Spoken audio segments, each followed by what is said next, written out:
Ahead on DC News Now at 4. Determination, a heart of gold, and love for his children. Teary-eyed final goodbyes for a DC police officer who died in the line of duty. Before he was a hero to MPD and everybody else, he was a hero to his children. This humanizes the work that we do every single day. How investigator Wayne David is being remembered by his family and his force. Anything to say? Indicted Ward 8 Councilman Trayon White back in court. We'll have the latest. Well, clouds will continue to build their way in as we head through your day on Friday, but we are tracking dry conditions. That forecast up next. And looking ahead to this weekend, a free neighborhood festival celebrating DC's Petworth neighborhood. To see what it's grown into is also pretty amazing. How the annual event has evolved over the last decade. You're watching the station covering all of the DMV. This is DC News Now. And thank you for joining us for DC News Now at 4. I'm Mark Hall. Annalisa Gale has the evening off. New at 4, DC Councilmember Trayon White pleading not guilty on a federal bribery charge. Today's plea comes a week after he was formally indicted. DC News Now's Randy Bass was in the courtroom this afternoon as White went before a judge. And Randy, it was not a long hearing.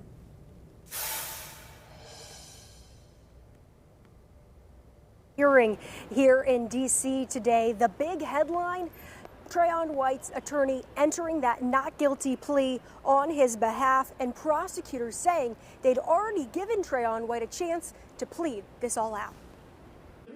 Councilmember Trayon White swarmed by reporters and supporters after pleading not guilty on federal bribery charges this afternoon. He didn't stop to take questions after that hearing, but answered when DC News Now asked, "What's your message to Ward 8 this afternoon?" God is good. God is good, man. Ward 8 strong. In front of a packed courtroom, White and his counsel waiving his right to a speedy trial. Prosecutors revealing White was offered a plea deal in late August. He rejected that deal earlier this month. Photos and court documents show White allegedly accepting thousands of dollars in cash bribes in exchange for help securing D.C. government contracts for businesses. I asked his attorney to tell us more about that rejected deal. Can you share any details about the plea agreement that was rejected? His question, but no, I don't have anything to say at all. And with another election just 53 days away, White's campaign says his name will stay on the ballot for the Ward 8 council spot. And the people are going to need their council member to continue to show up and do the work. And that's why he's continuing his run. And we're going to be out there campaigning. We'll see you out there, Ward 8. As for where things go next in this case, Trayon White is not scheduled to appear in court again until after the election. That next court date is set for November 13th. The D.C. Council has formed its own committee to investigate their own fellow council member Trayon White. All eyes will be back on White and the council on Monday when the council returns from its summer recess. They'll all be meeting for the first time since all of this came out in court. Live in Northwest, I'm Randy Bass, DC News Now. Randy, thank you. Developing at 4, 2 teenagers are recovering after being shot near their high school. D.C. police say the shooting happened just before 10 this morning near the KIPP D.C. Legacy College Preparatory School.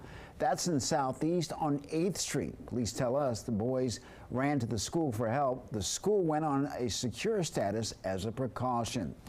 So far, no arrests have been made, but take a look. Investigators are searching for this dark SUV they say is connected to the shooting. Anyone with information is asked to contact D.C. police. Well, Metro Police, along with other law enforcement from the region and also district leaders and family members and the D.C. community gathered to say their final goodbyes to fallen police officer Wayne David today. David died in the line of duty last month. He's being remembered for not only the love of his job, but for the many ways that he helped others. Lines of friends, family, and peers gathered outside of the Ebenezer AME Church in Fort Washington to pay their respects to the D.C. police officer Wayne David. David was killed on October 28th after accidentally shooting himself while he was recovering a gun after a suspect threw it in a storm drain. Hundreds of law enforcement officers, D.C. leaders, and the community gathered to remember the life of the 25-year veteran dedicated his life to the department. Forever he'll reign. D.C. Police Chief Pamela Smith on the legacy that David leaves behind. Whatever you do it from the heart, as something for the Lord and not for people. Wayne spent well over 25 years in this profession leading from his heart, not just for his family or his colleagues or his friend, but he led from his heart in a community where he was born and raised. David's two children, Juanita and Devon, spoke publicly for the first time since their father's death. We would have our father and daughter brunch dates. We would go back and forth on choosing a place. Every time I would tell your location and a date in mind, you will always be like, baby girl, we need to reschedule. I'm trying to get that overtime. And Devon says he will continue his father's footsteps. I just want you to know how deeply I cherished every moment with you. I remember hearing the joy in your voice when I told you I wanted to follow in your footsteps and pursue law enforcement, as I've decided to focus on a career within the FBI. Hurricane Francine is getting weaker after lashing Louisiana as a Category 2 hurricane. Francine slammed the Louisiana coast yesterday with 100-mile-per-hour winds, and dozens of people were trapped inside of their homes because of rising floodwater and torrential rain. More than 400,000 customers in Louisiana and Mississippi are without power.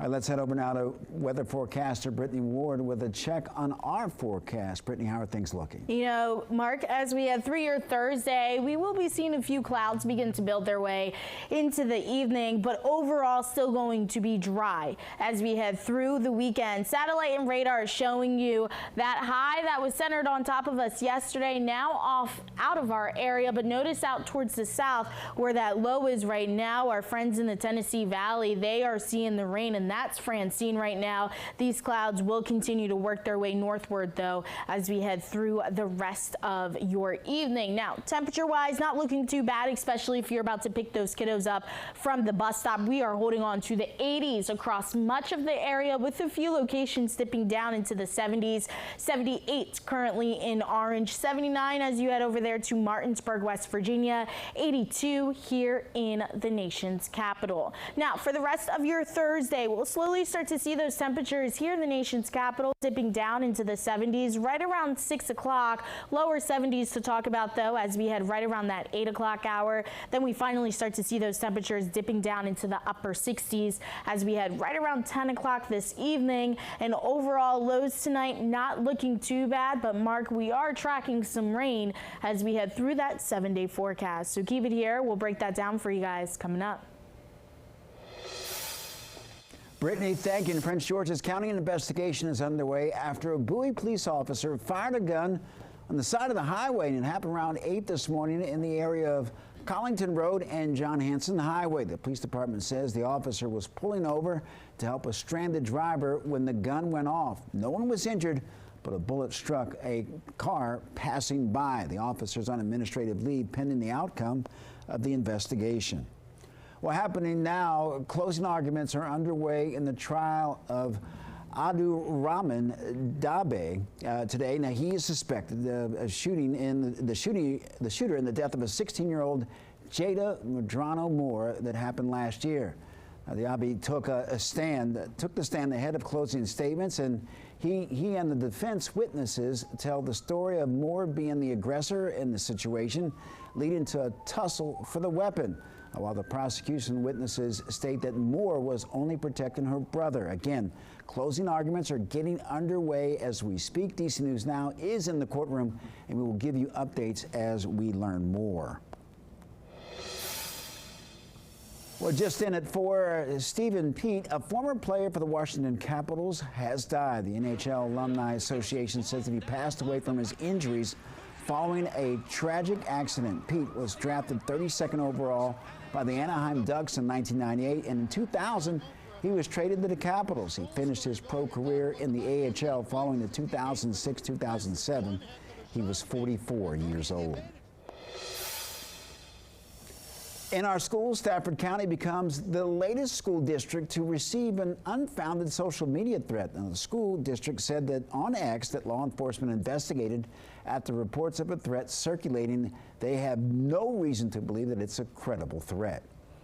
Well, last night, Loudoun County Public Schools said that they were also investigating several rumored threats against different schools. Those threats were also deemed unfounded. Both school districts are urging parents to talk to their kids about the seriousness of making threats and reporting inappropriate behavior to law enforcement or school officials. Montgomery County is considering replacing single-family homes with multi-unit buildings. Well, the move was first approved by the County Planning Board in June and could bring more affordable housing to the area. But before any construction picks up, the housing plans need approval from the County Council to turn into law. Council President Andrew Friedson is hosting listening sessions with the Montgomery Planning Board. Now, the goal is to learn more from residents on how the new housing plan can be best implemented. What we're trying to do is create more opportunities by creating the opportunity for people to build more smaller unit homes that could be for sale, and so that people can live in more people can live in our neighborhoods that are becoming more and more exclusive. And listening sessions go until October 2nd. Metro is reporting a major milestone. More than 100,000 Metro rail trips were taken between 7 and 9 a.m. on Tuesday. It marks the busiest rush hour since March of 2020. Well, new signage is up in the space that previously housed DC gay bar Dirty Goose. A bar called Political Patties appears to be taking over the U Street spot. Dirty Goose closed on Sunday after 8 years in business.